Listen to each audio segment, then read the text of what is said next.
comme par hasard, quand tu veux enregistrer, le mec dehors qui passe la tondeuse alors qu'il pleut. Genre le temps bien dégueulasse quoi. Et le mec, il passe la tondeuse. Et salut à tous les amis, c'est François pour la chaîne Explique-moi encore. Aujourd'hui je vous emmène avec moi, je profite d'un déplacement dans les Midi-Pyrénées pour aller rendre visite à une youtubeuse dont je vous ai parlé, lien dans la description, qui s'appelle Manon Bril et qui a une chaîne qui s'appelle C'est une autre histoire. Et ce qu'elle fait c'est juste énorme. Elle arrive à rendre des trucs, bon, un peu chiants, super intéressants. Donc on va aller lui poser plein de questions sur sa chaîne, sur son expérience avec YouTube. Et ben voilà, c'est parti, on y va. Il y a un mec bizarre qui vient de passer à côté et qui doit se demander ce que je fais. Elle est là. Elle est trop cool. Elle est trop cool. Alors Manon, je te laisse lancer l'intro. Je lance l'intro. Attends, non, là-bas, voilà. Et je fais quoi maintenant? Je vais la chercher. Comment? Tu l'as foutu par-dessus le balcon? Marque de fabrique blague pourrie.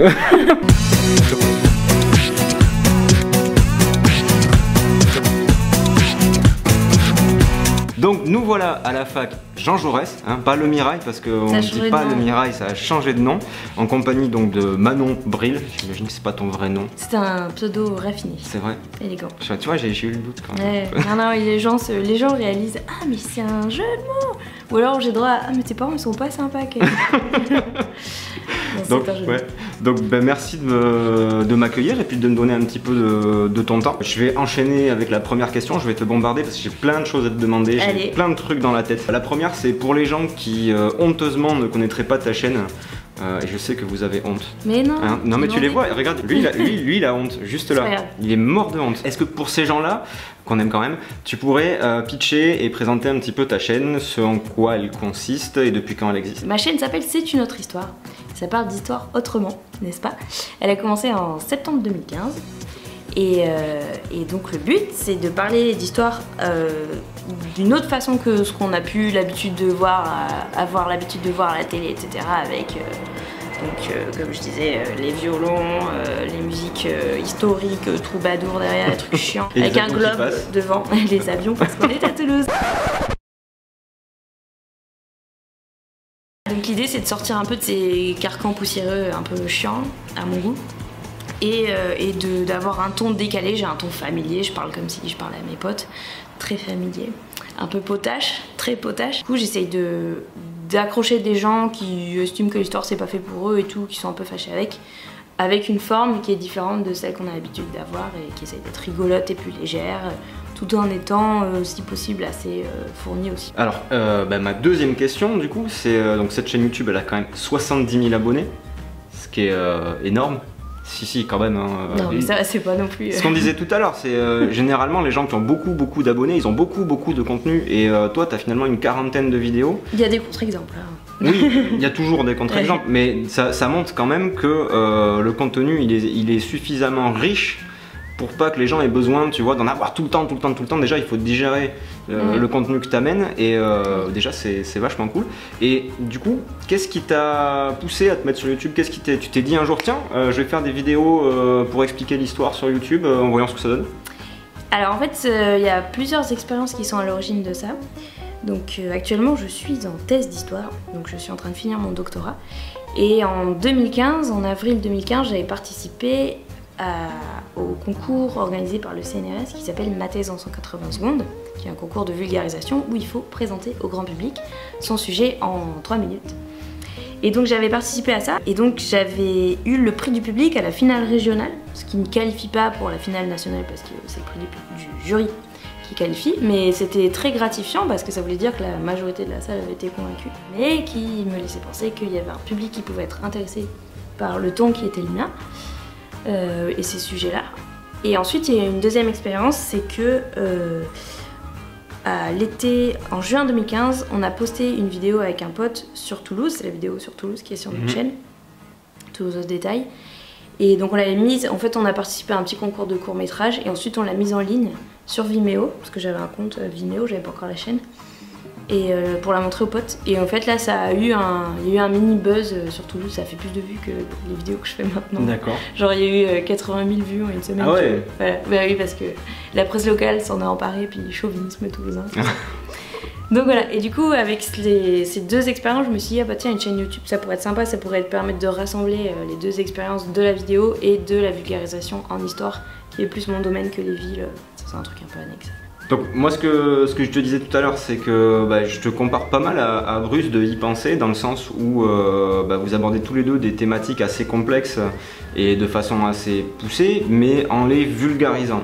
Donc vous faites partie de cette catégorie de youtubeurs qu'on appelle les vulgarisateurs. Est-ce que tu penses que YouTube c'est une espèce de nouvelle encyclopédie? Est-ce qu'il y a une nouvelle façon d'apprendre avec YouTube et les vulgarisateurs comme toi? Je dirais que sur YouTube, il y a, comme tout le monde peut s'y mettre, il y a de tout, donc il y a du très bon et du très pas bon. Donc il faut faire attention, il faut le prendre avec du recul toujours, même si on n'a pas toujours les outils pour juger, ça c'est assez difficile en vrai, il n'y a pas tellement de solutions miracle parce que quelqu'un qui parle très bien, il va pouvoir te faire passer facilement un message et tu n'auras pas forcément les armes pour, même s'il te met ses sources, même si quoi qu'on dise, c'est pas forcément facile. Mais bref, du coup il y a de tout, il y a des trucs vraiment géniaux, il y a des trucs vraiment pas bien et t'as des gens qui sont pas toujours très bien intentionnés et t'en as d'autres qui le sont à fond mais qui arrivent pas forcément à faire un truc bien, ça c'est encore autre chose. Mais en tout cas ce qui est important c'est que c'est pas parce que t'es pas spécialiste d'un domaine, tu vas pas faire un bon contenu. Et des fois quand tu es spécialiste de ton domaine tu vas avoir du mal à faire un bon contenu parce que tu vas avoir du mal à le rendre accessible. Et la vulgarisation ça s'apprend quand même. Il y a de tout et c'est pas forcément non plus des cours en ligne comme on se disait. Pour moi les cours c'est quelque chose qui a besoin d'être répété, entendu beaucoup. Quand tu regardes une vidéo, en tout cas pour mes vidéos, ça va très très vite. Le but à la fin c'est pas que tu puisses me ressortir tout le contenu, c'est que tu été intéressé, captivé, tu as 2-3 idées qui sont restées, mais c'est pas conçu comme un cours. Justement, on va rebondir sur une question qui n'était pas dans l'ordre mais ça fait rebondir quand même. Quand tu conçois tes vidéos, est-ce que tu as un process particulier? Comment tu prépares l'écriture? J'imagine que le plus gros c'est la partie écriture. Montage. Montage, ouais, aussi. C'est toi qui montes, raconte-moi. Et du coup, alors ouais, l'écriture c'est assez long. Bon, ça dépend vachement de la durée de la vidéo. Mais le contenu c'est assez long. Ça va être plus ou moins long suivant à quel point je le maîtrise ou non. Donc, et à quel point la vidéo est légère ou non. Donc j'ai deux formats. Il y a un format qui s'appelle le relooking mythologique où je présente un personnage issu de la mythologie gréco-romaine.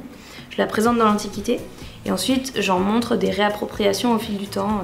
Ça s'appelle la réception de l'Antiquité, c'est vraiment là-dessus que je travaille dans mon doctorat, c'est comment tu reçois l'Antiquité dans d'autres périodes, comment tu te l'appropries, comment tu l'aperçois, etc. Donc comment les peintres de la Renaissance ils vont représenter telle divinité ou comment aujourd'hui dans la pop culture, dans la pub, dans le cinéma, on représente Aphrodite, etc. Et donc ça c'est des vidéos qui me demandent beaucoup de documentation. Par contre j'ai un autre format qui s'appelle Tu vois le tableau où là j'explique simplement, l'idée c'est d'accompagner le visiteur novice au musée en lui présentant les grands sujets de l'histoire de l'art qui sont assez récurrents, en présentant un par vidéo. Et donc là en fait c'est assez facile à écrire parce qu'il faut juste que je relise les textes qui racontent l'histoire, donc soit les mythes qui en parlent, les auteurs anciens, soit il y a pas mal de thèmes bibliques aussi dans l'histoire de l'art, donc là je relis le passage de la Bible, donc ça c'est pas compliqué. Et après les tournages c'est variable suivant pareil la durée de la vidéo. Ces formats-là qui font 5-6 minutes, ça prend 2 heures à tourner, et celles qui font 20 minutes, ça prend une journée de tournage quoi. Qu'est-ce que YouTube t'apporte et est-ce que ça a changé des choses dans ta vie? De ouf. Ça a complètement changé ma vie. Bon alors déjà ça m'a apporté masse de potes. Ouais. C'est pas négligeable franchement, mais c'est hyper sympa. Ouais, j'ai rencontré plein de monde donc trop cool.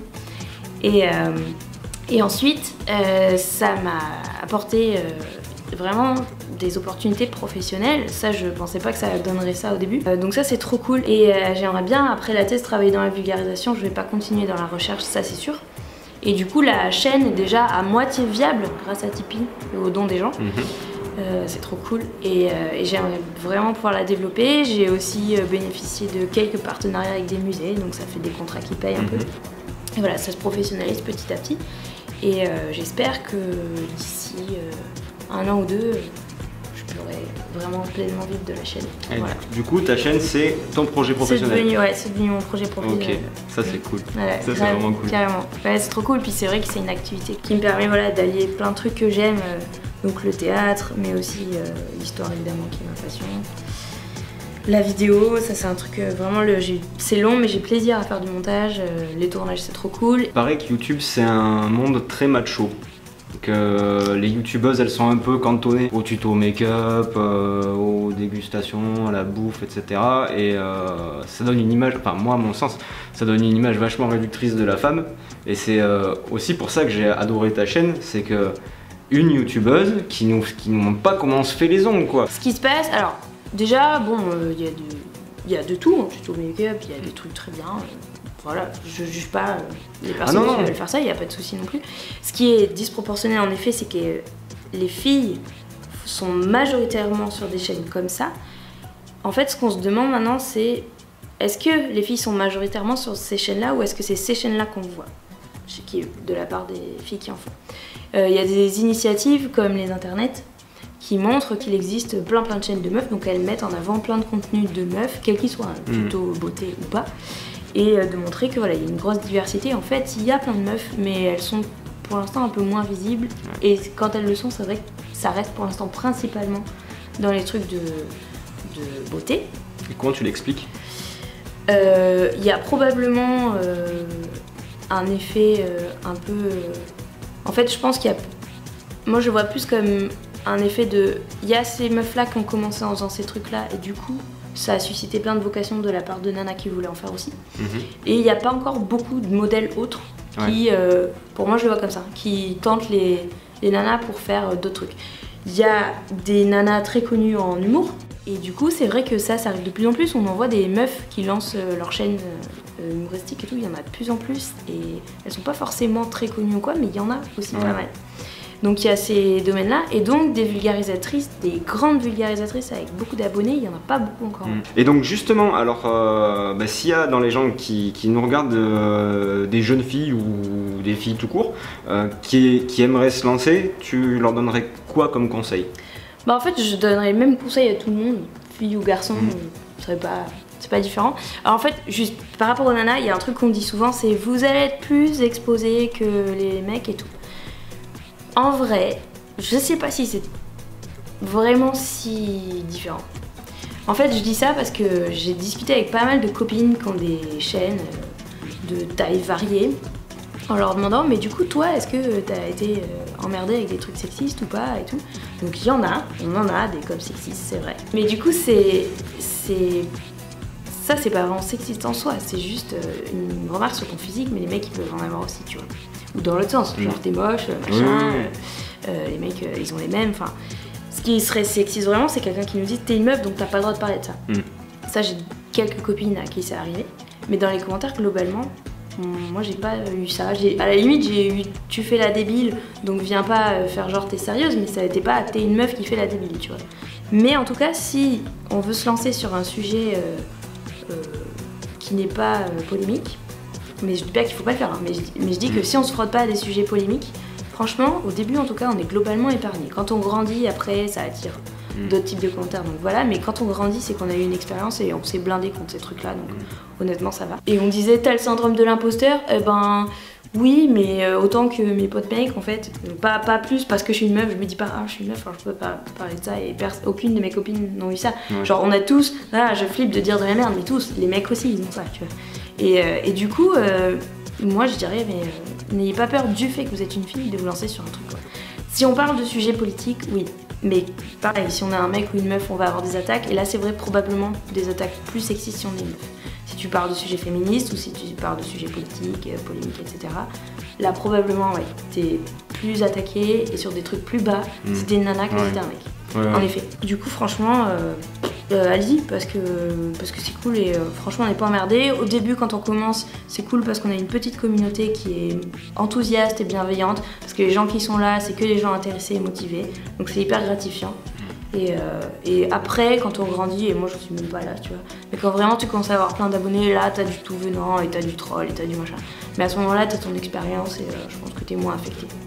Enfin, il y en a qui le sont et je juge pas ceux qui le sont, c'est pas toujours facile à gérer. Mais t'as déjà ton bagage, je pense que faut pas avoir peur de ces jeux. Voilà, c'est tout pour aujourd'hui. Un immense merci à Manon, c'était super sympa de te rencontrer. Merci pour l'invite. Aussi sympa en vrai que sur YouTube, donc c'est plutôt cool. Bien sûr. Si cette vidéo vous a plu, vous pouvez vous abonner à Manon, je mettrai le lien vers sa chaîne dans la description. Vous pouvez vous abonner à François aussi, ça fait plaisir, ça fait toujours plaisir. Et bien sûr mettre des pouces bleus si ça vous a plu, et des pouces pas bleus si ça vous a pas plu, mais bon. Oui, mais c'est pas grave, ça référence mieux quand même en fait. C'est vrai? Ouais. Ah, c'est cool. Ça aide au référencement, donc allez-y, mettez des pouces. Et ben moi je vous dis à mardi pour la prochaine vidéo. Merci. Ciao. Salut.